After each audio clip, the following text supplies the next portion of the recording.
এখন 33 নম্বর অঙ্কের সমাধান। প্রশ্নে x প্লাস y এর ভ্যালু দেওয়া 7, x প্লাস y সমান 7 এবং xy এর মান দেওয়া 10। এই দুইটা মান দেওয়া বলছে এই জিনিসের মানটা আর বের করে নিতে হবে। এই পুরো লাইনটার মধ্যে আমি এতটুকু করে আলাদা করলাম, আলাদা করলে এটা কোন সূত্রের চেহারার সাথে মিলে? a স্কয়ার প্লাস b স্কয়ারের সূত্রের সাথে মিলে। এই এতটুকু কার সাথে মিলে? a স্কয়ার প্লাস b স্কয়ারের সাথে মিলে। তা আমি চাইলে এই এতটুকুর বদলে সূত্র অনুযায়ী এই দুইটার যে কোনো একটা মান বসাইতে পারি।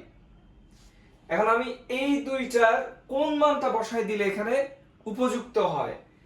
আমার প্রথম যে মানটা আছে এটা a প্লাস b দেওয়া, পরেরটা a মাইনাস b দেওয়া। আমি আমার প্রশ্নে একটু চেক করলাম আমার প্লাসের ভ্যালু দেওয়া আছে, তো অবশ্যই আমি প্রথম সূত্রটা অ্যাপ্লাই করলে ওই প্লাসের মানটা দিয়ে অঙ্কের সমাধান করতে পারবো।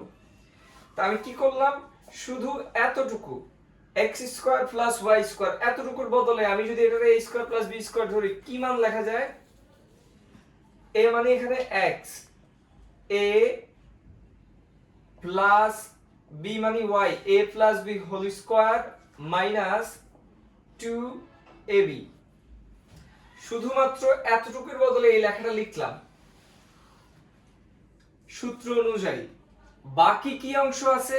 বাকি অংশ প্লাসের প্লাস লিখলাম, 5xy এর 5xy লিখলাম, বাস। এখন পরের লাইনে x plus y whole square যা আছে তা লিখলাম, এই যে এতটুকু যা আছে তা। 2xy মাইনাসে 5xy প্লাসে এই জায়গাটা একটু খেয়াল করতে হইব।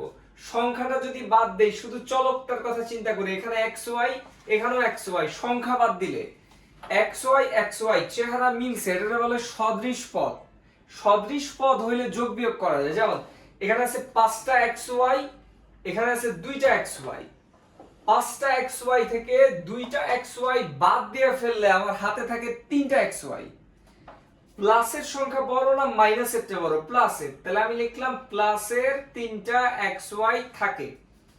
এরপরে আমি দেখলাম এখানে মান দেওয়া আছে x প্লাস y সমান 7, তা x প্লাস y এর বদলে 7 লিখলাম, স্কয়ারের স্কয়ার দিলাম, 3 এর জায়গায় 3 লিখলাম, xy এর মান 10 দেওয়া আছে, 10 লিখলাম, 7 স্কয়ার মানে হলো 49 আর 3 10 হলো 30, যোগ করলে হলো কত? 79।